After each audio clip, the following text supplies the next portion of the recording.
سلام طعنا هبلنا كمل لهم كوراتن كورانن ازي رارا ميديا ايم تفتاو ميديا خم رارا زينان تنتان وش تعدن وطان بستفلالي قرصن تحستون جمير اللهم لمود مكتتالكم اندقفكمن اي فلينا يبل رارا ميديا طبابي مرح نمبقى زبان السلطان تحدث ورد سيعيبو اب تግራይ حدش غزياو ممحدار نمتكال زخل كونسل نسلطان يدالو كمزله تغليصوم وازيما راديو استبهاله تكال ميديا لو محيزو وزوص حبريتا حمشته بوليتيكا ودبات تواغات حيلتاتن نبرات ازست سراويتن زحازه از اكوب ابا اديس ابا متخاب مخكرن يغبر كمزله يتغليص زلوم مسرتاو حطوتات حزب تግራይ زي ملسو خلته غزياو ممحدارات حزب تግራይ اب كبيد صقم كقصل زغبرن تخون ድሕሪ ታደሰ እትህሉ ትካል ዝምርከት ክሳብ ሕዚ ኣብ ሚድያ ዝወፀን ጎልዩ ዝተራእየን ምንቅስቃስ የለን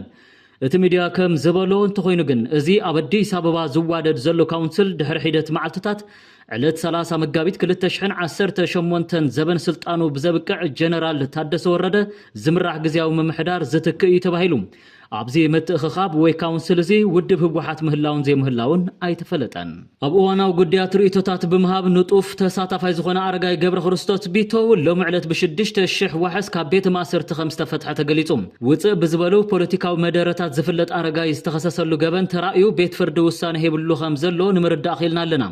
ኣብዚ ቅንያት ብርክት ዝበሉ ማእሰርትታት ተተኣናግድ ዘላ ትግራይ ኣብ ምጽባብ ባይታ ፖለቲካ ተዓዲ ግደ ዘለዎም ማእሰርትታት ምዃኖም እናተገለጸ መጽኢሎም ቅድም ኢሉ ዝተኣሰረ ልፍዓተይ ተስፋ ዛጊድ ኣበይ ከም ዘሎን ንምንታይ ከም ዝተኣሰረን ዘይፍለጥ እንትኸውን ተጋዳላይ ጉዕሽ ገብረ ኣዘራራዊ ማእሰርቲ ከም ዝሕለፈን ኣብ መወዳእታ ናብ አዲስ አበባ ከም ዝኸደን ይፍለጥ ሸዊት ቢቶ ካልእ ተኣሲሩ ብ10000 ዝወፀ ምሁርን ወናነ ዲጂታል ሚድያ ክኸውን እንተሎ ሰናይት መብራህቲ እውን ብገበን 16 ሚልዮን ብር ተኸሲሳ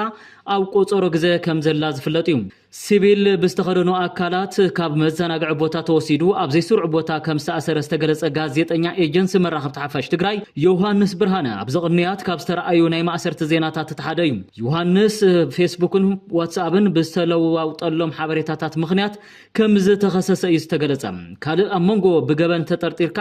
ኣብ ትሕቲ ቀይዲ ሙዓልን ብኣመለኻኽታን ዝተፈለየ ፖለቲካ ብምሓዝ ዝግበሩ ማእሰርትን ዘሎ ጉዳይ መዘራረቢ ኮይኑ ቀፂሉ ኣሎ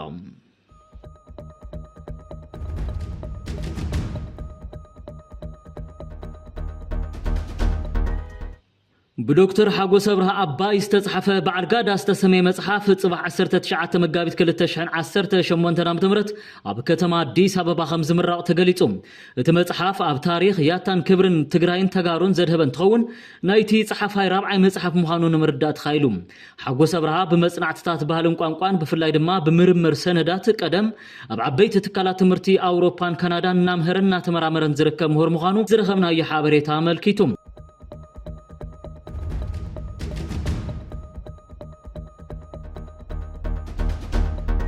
أبوان كنا تجري تتعيشو أب تجري أجرو كعلب استتجم هجراو مخكر كوميشن إثيوبيا أب أديس أبا مدرخ متأخب أجندة تجري ككايد مدام حزول لومي يبزها ومجلسي حبيرم كوميشن هجراو مخكر إثيوبيا لومي معلتن جازيت أن يتتبزها ومجلسي أب هجر سرحي أجبادي دقيقة بزيت تجري كبل جليتهم ببرك هجر متأخب أجندة لعلتيس عن 300 وكم ستوك جنز جلسة كوميشن أب تجري جن بسنك استفرالي مخنياتات زاجيد ككايد كألن كبل فليت اللهم أب تجري نزكايد كابجزن بر بريزيدنت جيتا شوردا جميرك سامرحنا بريزيدنت تادس وردم مغلنا አዲስ አበባን ውድባት ፖለቲካ ሲቪክን ሲቪልን ማህበራት ውዳበታት ጋዜጠኛታት ነጥፍት ማህበራዊ ሚዲያ ጽዑን ተፈጠርቲ መራሕቲ ሃይማኖትን ዓበይቲ ዓድን ዝተሳተፉሎም ልዕሊ 22 መድረኽ ቀድመ ምትእኻብ አጀንዳ ዘካየደ እኳ እንተኾነም ኣብ ትግራይ ካብ መላእ ወረዳን ጣብያታት ትግራይን ዝተውጻጸ ህዝቢ ዝሳተፈሉ መድረኽ ክካይድ ግን ኣይከኣለን ዋና ኮሚሽነር ፕሮፌሰር መስፍን አርአያ ድሕሪ ምግላጽ እዚ ግን ኣብ ትግራይ መዛዘም መድረኽ ምትእኻብ አጀንዳ ክካይድ ከም ዘይከኣለን ንትግራይ ዘግለለ ሃገራዊ ምክክር ኮሚሽን ዕውት ክኸውን ከም ዘይኽእልን ካብ ትግራይ ከምውን ኣብ አዲስ አበባን ኣብ ካልኦት ከባብታት ዝሃገር ዝነብሩ ተጋሩ ዝሳተፉሉን አጀንዳ ዝእከበሉን መድረኽ ካብ 23 ክሳብ 25 መጋቢት 2018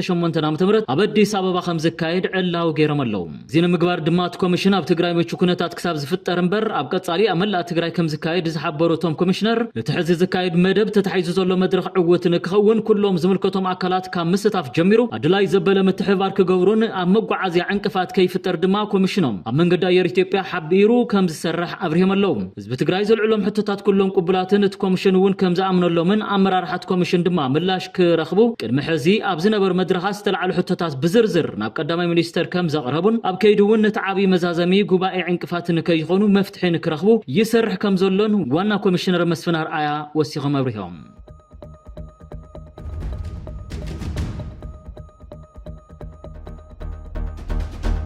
ፕሬዝዳንት ዩክሬን ቭላድሚር ዜሌንስኪ ትማሊ ናብ ስዑድ ዓረብ ከም ዝገሸ ቢቢሲ ዘውፅኦ ሓበሬታ ሓቢሩ ዜሌንስኪ ናብ ስዑድ ዓረብ ቅድሚ ምግያሹ ሃገሩ ዘለዋ ድሮናት ነቲ ኣብ ወሽመጥ ዓረብ ዘሎ ቁልውላው ምርግጋእ ክሰርሓ ከም ዝኽእላ ዘዘኻኸረ ቢቢሲ ንሱ ኣብ ማሕበራዊ ሚድያ ኣብ ዝለጠፈ ጽሑፍ ኣገዳሲ ኣኼባታት ንምክያድ መደብ ተታሒዙ ዘሎ ጸጥታ ንምሓስ ነቲ ምሳና ክሰርሓ ዝደልያ ሃገራት ነመስገን ንሕና እውን ክንሕግዘን ኢና ኢሉ ዜሌንስኪ ቅድሚ ናብ ስዑድ ዓረብ ምጋሹ ሃገሩ ሰልጢናቶም ብዘላ ክኢላታት ቴክኖሎጂ ድሮን ብደረጃ ዓለም ብፍላይ ከዓ ኣብ ወሽመጥ ዓረብ ሰላም ንምውሓስ ክተበርክት ድልውቲ ምዃና እዩ ገሊጹ ከም ጸብጻብ እቲ ማዕኸን ንሱ ብተወሳኺ ኣብቲ ኣብ ሃልንስኪ ርእሰ ከተማ ፊንላንድ ዝካየድ ኣኼባ ወፍሪ ሓበራዊ ሓይሊ ኣብ ዝለኣኾ ናይ ቪድዮ መልእኽቲ እውን እዚ ንውሕስነት ጸዓት ንዋጋ ሃለኽትን ኣዝዩ ኣገዳሲ እዩ ብፍላይ ኣውሮፓ ኣብ ነዳዲአንን ጋዘንን ናይ ወሽመጥ ዓረብ እያ ትምርኮስ ስለዚ ምርግጋእ ወሽመጥ ዓረብ ንዕዳጋ ዓለም ይዘረጋግእ ኢሉ ወሲኹ እቲ ቀንዲ ነገር ሓደስቲ ወታደራዊ ንዋት ብፍላይ ከዓ ኣብ ድሮን ምፍራይ ጥራይ ኣይኮነን እቲ ቀንዲ ነገር ነዚ ቴክኖሎጂ ምስ ራዳር ኣቪዬሽንን ካልእ ስርዓተ ምክልኻልን ኣወሃሂዱ ዝሰርሕ ክኢላዊ ዓቕሚ ሰብ ምህላው እዩ እቶም ከምዚኦም ዓይነት ክኢላታት ከዓ ኣለውና ኢሉ ዜሌንስኪ ንሃገራት ወሽመጥ ዓረብ ክኢላታት ድሮን ብምሃብ ኣምሳይኡ ኣብቲ ንወራር ሩስያ ንምምካት ዝገብሮ ዘሎ ኩናት ሓገዝ ንምርካብ እዩ ዜሌንስኪ ምስ ፈረንሳዊት ጋዜጣ ሌሞንዴ ኣብ ዝገብሮ ቃለ መሕተት ሃገራት ማእኸላይ ምብራቕ እውን ንሕና ዓቕምና ንኽነደልድል ዕድል ክህባና ኣለወን ምኽንያቱ